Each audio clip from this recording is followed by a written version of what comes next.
누구나 비포와 애프터가 있습니다. 여러분들은 인생의 이 분기점, 비포와 애프터가 어떻게 나눠지십니까?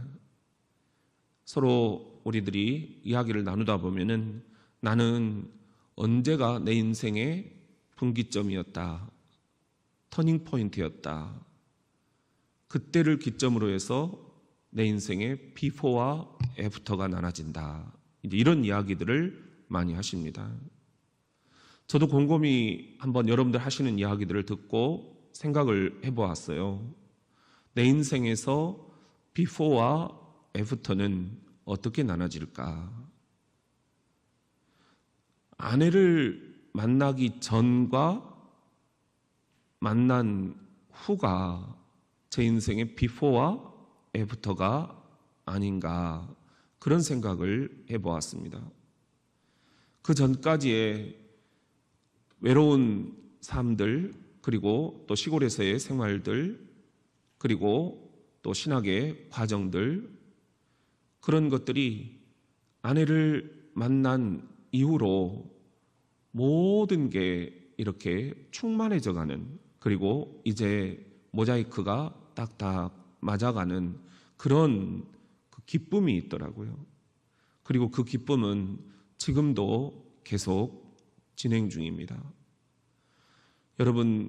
여러분에게도 비포와 애프터가 있다면 우리 모든 성도들에게는 다 그런 삶의 고백들이 분명히 있을 것입니다. 우리 같이 한번 따라해 봅시다. 누구나 비포와 애프터가 있다. 사도 바울의 인생도 그렇습니다. 오늘 우리 교재를 보면은요, 4절에 그러나 나도 육체를 신뢰할 만하며, 나도 육체적으로 할 말이 많다라는 거예요. 만일 누구든지 다른 이가 육체를 신뢰할 것이 있는 줄로 생각하면 나는 더욱 그러하니, 육체적으로 나를 한번 말하려고 하면은 나는 다른 사람들보다 할 말이 엄청 많다. 여러분들도 그러실 거예요. 정말 아무것도 없는 맨바닥에서 여러분들이 여기까지 지금 축복을 받으셔서 자녀들을 키우고 계시고, 또 부부가 아름답게 지금도 하나님을 예배할 수 있도록 이렇게 인도해 주셨고요. 그리고 정말 남들에게 꾸지 않고 꾸어줄 수 있는 그런 이제 여유도 좀 생겼고요. 이게 모든 게 기적입니다. 다른 게 기적이겠는가? 정말 아무것도 모른 내가 예수를 알고 여기에 있다라는 것 자체도 기적이고, 그리고 이렇게 가정을 꾸려갈 수 있는 그런 가장이라는 게, 또 내가 이런 사업도 주님이 주셔서 할 수 있다라는 게, 그리고 내가 자녀들을 양육하는 그런 엄마라는 게 얼마나 감사한지, 또 손주들을 주셔서 내가 정말 신앙의 명문 가문을 이렇게 이어갈 수 있다라는 게, 이게 기적이 아닌가? 이게 기적이 아닌가? 최고의 기적이 이런 것이 아니겠습니까? 그러니까 사도 바울로 이야기하면 뭐 이런 이야기들을 한도 끝도 없이 할 수 있다라는 겁니다. 다른 사람들보다 훨씬 할 말이 많다라는 거예요. 오늘 교재 5절을 보면은 나는 며칠 만에 8일 만에 할례를 받았다 그랬죠. 할례는 유대인들의 종교 의식이었어요. 그러니까 할례를 받지 않으면 유대인이 아니었어요. 바벨론 포로기에서도 그들이 하나님의 백성인 것을 드러낼 수 있는 것은 두 가지였어요. 하나는 안식일을 지키는 것, 예배를 드리는 거였고요. 그 포로 생활 속에서도 예배를 드렸다는 겁니다. 아, 그러면 저들은 하나님을 믿는 사람들이구나. 그리고 또 하나는 할례를 베풀었다는 거예요. 이 할례를 통해서 내가 하나님의 백성이라는 것을 자긍심을 갖게 됐습니다. 그리고 또 보면은 이스라엘 족속이요, 베냐민 지파요, 히브리인 중에 히브리인이요, 율법으로는 바리새인이요, 열심으로는 박해하고 율법의 의로는 흠이 없는 자라 그랬습니다. 그러니까 명문 가문에서 태어났어요. 우리가 다른 본문을 보면은 가말리엘 문화에서 또 학위를 받았어요. 지금 같으면은 최고의 학위를 받은 것입니다. 바리새인 중에 바울보다 구약을 더 정통한 사람이 없었어요. 그러니까 성경을 완전히 능통하고 정통하고 그리고 달달달달 다 암송을 했고, 이런 사도 바울입니다. 육체적으로 보자면 너무너무 자랑할 거리가 많았다라는 것입니다. 그런데 6절 말씀, 열심으로는 교회를 박해하고 율법의 의로는 흠이 없는 자라. 율법에 비추어서 볼 때 나는 정말 티끌 하나 걸리는 게 없다, 그런 사도 바울이었는데 그에게 인생의 터닝 포인트가 온 거예요. 예수 그리스도를 다메섹으로 가는 길에 만난 것입니다.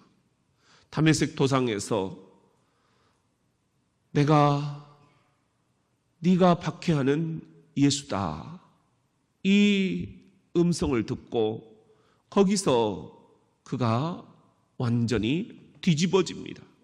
회심이 일어납니다. 인생의 전환점이 일어납니다.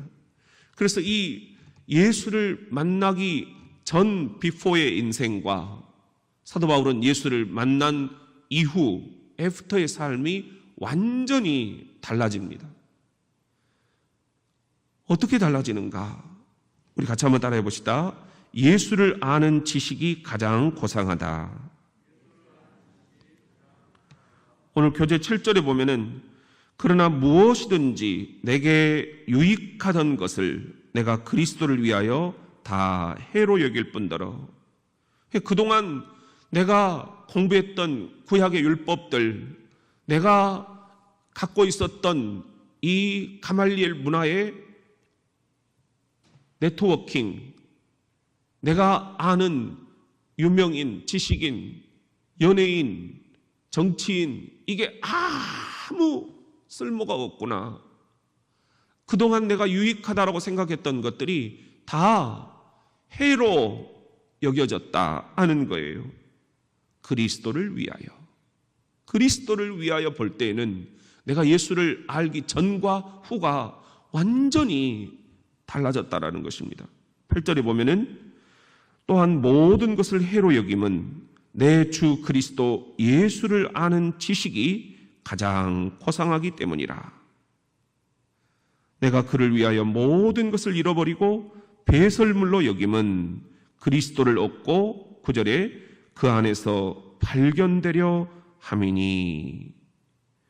여러분, 예수를 아는 지식이 내 안에 딱 들어오니까는 그 전에 알았던 이 모든 세상의 지식은, 구약의 율법은 다 배설물로 여겨진다 하는 것입니다. 우리가 배설물이다 하는 말이 성경 원어로 스쿠발라 이런 뜻인데요, 똥이라는 뜻입니다. 내가 예수를 아는 지식을 딱 얻는 순간 내가 그동안 알았던 모든 세상의 지식들, 구약의 율법들, 예수를 믿는 사람들을 잡아가두기 위해서 내가 동원했던 모든 세상의 끈들, 이 열심들, 이건 다 똥이다, 똥. 이렇게 아주 사도 바울은 단호하게 표현을 하고 있어요. 우리가 이번 수련을 통해서 바로 이렇게 사도 바울이 이야기한 예수를 아는 지식, 세상에서 가장 고상한 지식, 이것을 우리들이 함께 공부를 하고 있는 것입니다. 여기서 고상하다 하는 말이 휘페르곤이라는 헬라어인데요, 탁월하다라는 것입니다. 최고의 지식이 예수를 아는 지식이다. 그러므로 우리가 유튜브를 보면서 이런저런 세상의 지식들을 탐구합니다. 책을 봅니다. 텔레비전을 봅니다. 우리들은 인터넷을 검색을 합니다. 우리들이 또 여러 가지 학문적인 지식들을 섭렵을 합니다. 그런데 이런 것들이 다 예수를 아는 지식에 비하면 아무것도 아니다. 이 빌립보서를 통해서 내가 예수를 좀 더 가까이 아는 것, 이것이 세상에서 가장 고상한 지식, 가장 탁월한 지식이다. 우리 애들에게도 이 세상의 가장 고상한 지식을 알게 해주는 것. 우리 어린이부가 교사들을 통해서 이 세상에서 가장 고상한 지식, 가장 탁월한 지식을 얻는 것. 우리가 이것에 전념해야 되겠다. 다른 것들은 다 일시적이고 다 찰나적이고 다 제한적이다. 예수를 아는 지식에 비하면 그런 것들은 다 똥이다, 똥. 우리도 이런 고백들을 하지 않을 수가 없습니다. 9절에 보면은 그 안에서 발견되려 함이니, 여기서 그라는 게 앞에 있는 그리스도를 얻고랑 연결이 되는 거예요. 그 안에서 내가 발견된다라는 거예요. 세상의 그 어떤 지식보다도 나는 누구인가, 내가 누구인가를 어떻게 발견할 것인가? 그리스도 안에서 발견하는 것. 나는 전적으로 죄인이었습니다. 나는 아담과 하와의 이 근원적인 죄를 DNA로 물려받은 세상에 정말로 쓸모없는 인간이었습니다. 죄악 덩어리였습니다.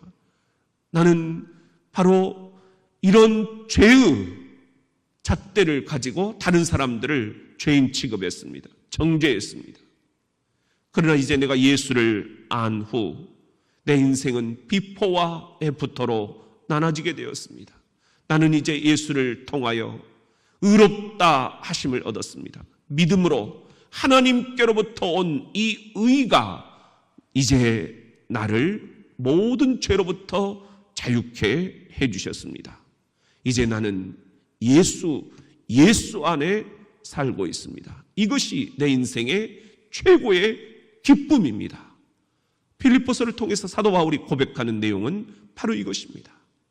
여러분도 지금 내가 누구인가? 내가 지금 뭐하고 있는가? 내가 지금 어디면서 헤매고 있는가? 인생길을 고민하고 있습니까?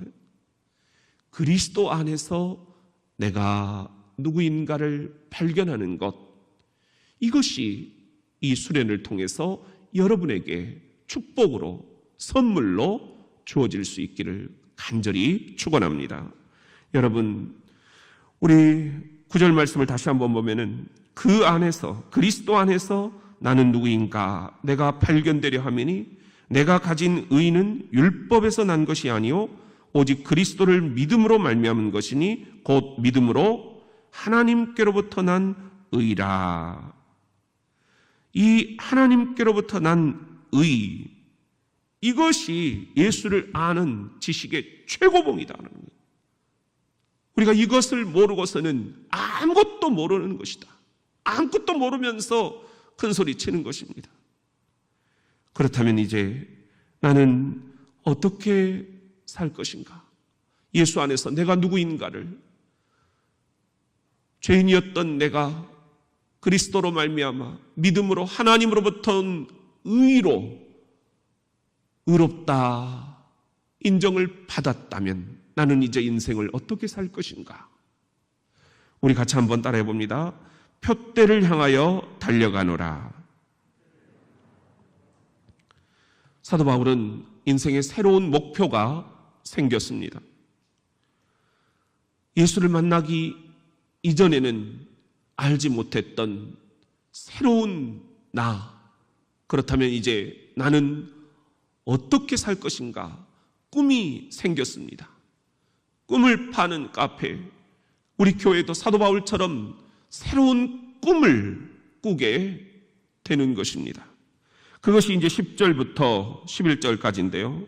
내가 그리스도와 그 부활의 권능과 그 고난에 참여함을 알고자 하여 그의 죽으심을 본받아 어떻게 해서든지 죽은 자 가운데서 부활에 이르려 하노니. 무슨 말이냐면은 내가 그리스도 예수처럼 죽고 싶고 그리스도 예수처럼 살고 싶고 그리스도 예수처럼 다시 부활하고 싶습니다. 이런 인생의 새로운 목표가 바울에게 생겼다는 거예요. 부활의 권능, 그 고난, 죽은 자 가운데서 나도 부활에 이르려 한다. 이것은 우리가 장차 하나님의 나라에 이르는 그 심판과 부활만을 얘기하는 게 아닙니다. 오늘 우리의 삶의 자리에서, 가정에서, 이 교회에서, 여러분의 직장에서, 일터에서 내가 그리스도와 함께 고난을 당하고 그리스도와 함께 다시 부활하고 하루하루 매일매일 부활의 삶을 살겠노라. 그런 결단이에요. 대충 살아서는 이 인생 목표를 이룰 수가 없습니다. 부활의 영광을 보려면 예수님처럼 열정적인 삶을 살아야 합니다. 꿈이 안에서 불타올라야 합니다. 그 꿈을 부모가 자녀들과 나눌 수 있어야 됩니다. 그 꿈을 목사와 장로님들이 함께 나눌 수 있어야 됩니다. 그 꿈을 어른들과 우리 교회 학교 학생들이 함께 나눌 수 있어야 됩니다. 십자가에 달리신 예수님처럼 우리가 어떻게 이 세상에서 가장 고귀한 인생의 마지막을 맞을 수 있을 것인가? 그저 왔다 그저 가는 인생살이 대충 죽을 수는 없습니다. 예수님처럼 인류를 위한 우리의 인생길, 그 고단한 인생길의 마지막, 어떻게 해야 우리가 예수와 함께 죽고 예수와 함께 부활할 것인지를 우리들이 꿈을 꿀 수 있는 이번 수련회가 되어야 될 것입니다. 그래서 사도 바울은 이 꿈을 향해서 12절 말씀입니다. 시작.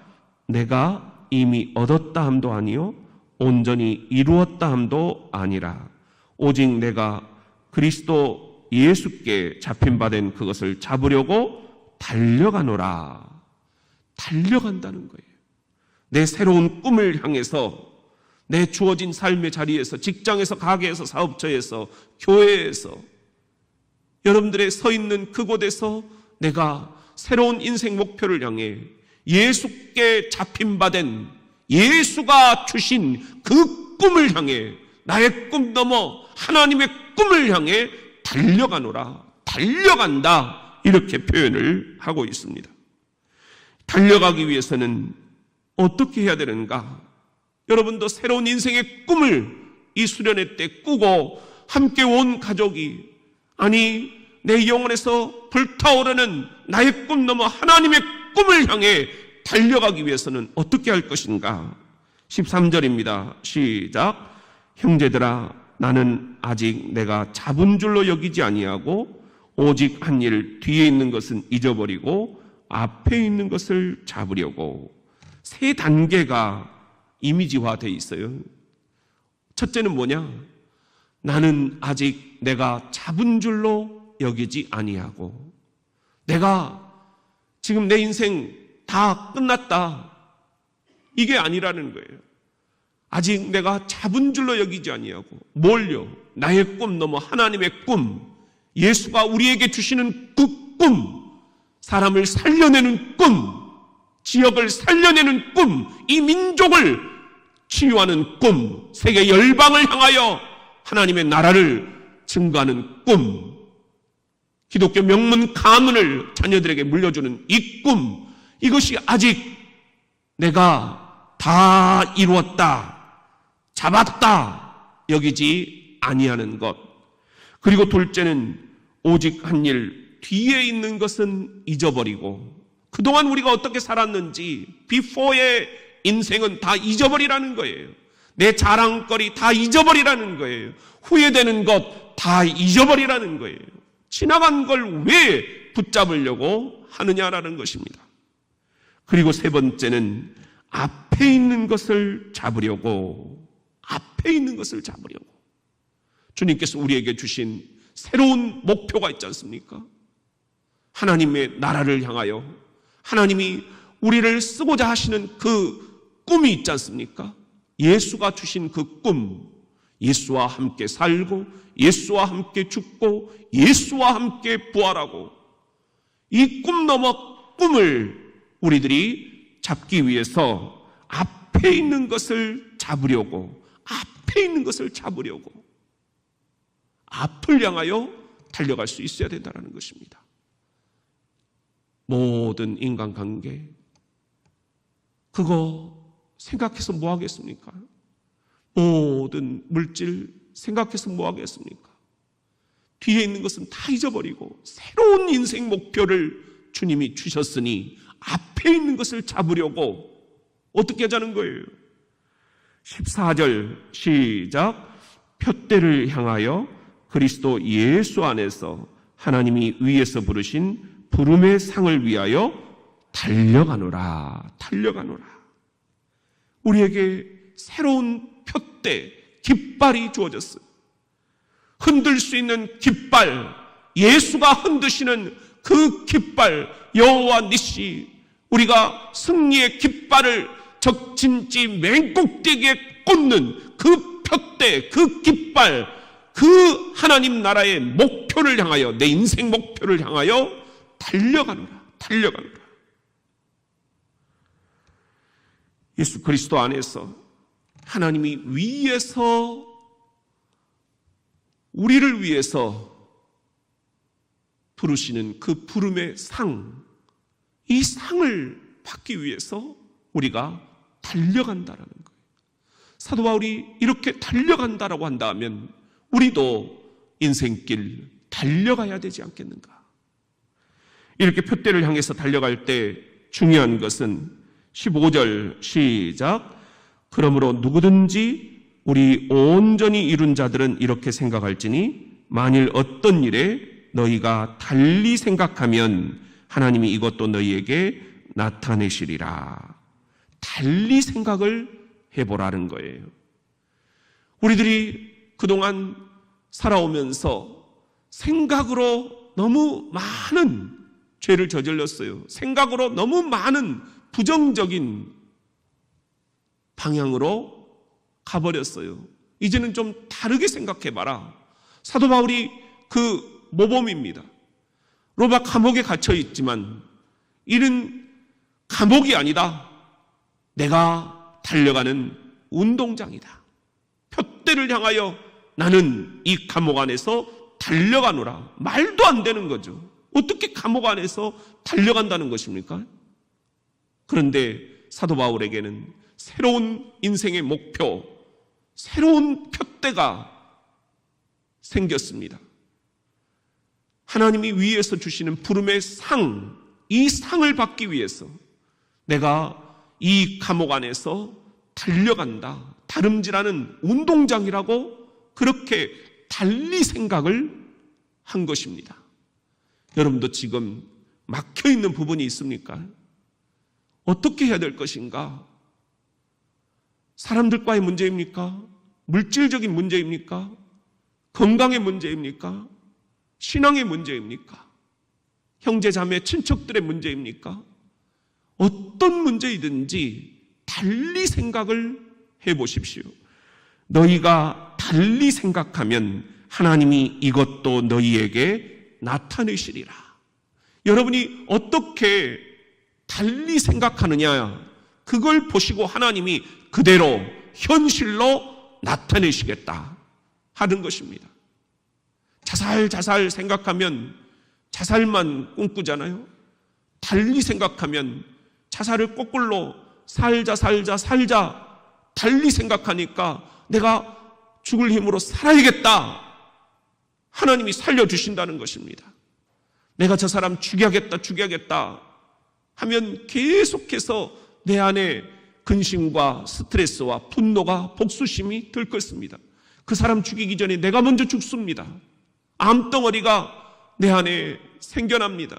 이것들을 내가 바꾸어서 저 사람을 품어야겠다. 달리 생각을 하면 내 안에 있는 모든 근심과 스트레스와 암덩어리까지 깨끗이 성령의 불로 주님이 녹여주십니다. 죽겠다 하면 죽을 수밖에 없는 길들이 열리고 살겠다 하면 살 수 있는 길들이 열립니다. 너희가 달리 생각하면 내가 너희에게 나타내리라. 이것이 주님의 생각이십니다. 그렇다면 우리는 어떻게 할 것인가? 16절입니다. 시작. 오직 우리가 어디까지 이르렀든지 그대로 행할 것이라. 우리가 지금 표대를 향해서 달려가는 이 길, 철로 역정의 이 인생길 어디까지 오셨습니까? 잘 오셨습니다. 너무너무 수고하셨습니다. 여러분들이 지금 걸어가는 이 걸음 조금 더 속도를 내서 달리기로 한번 바꿔보십시오. 그대로 행할 것이라. 지금 주를 향해서 달려가시는 그 발걸음으로 그대로 시종요일 변함없이 오늘도 다름질하는 운동선수들이 다 될 수 있기를 예수님의 이름으로 축원합니다.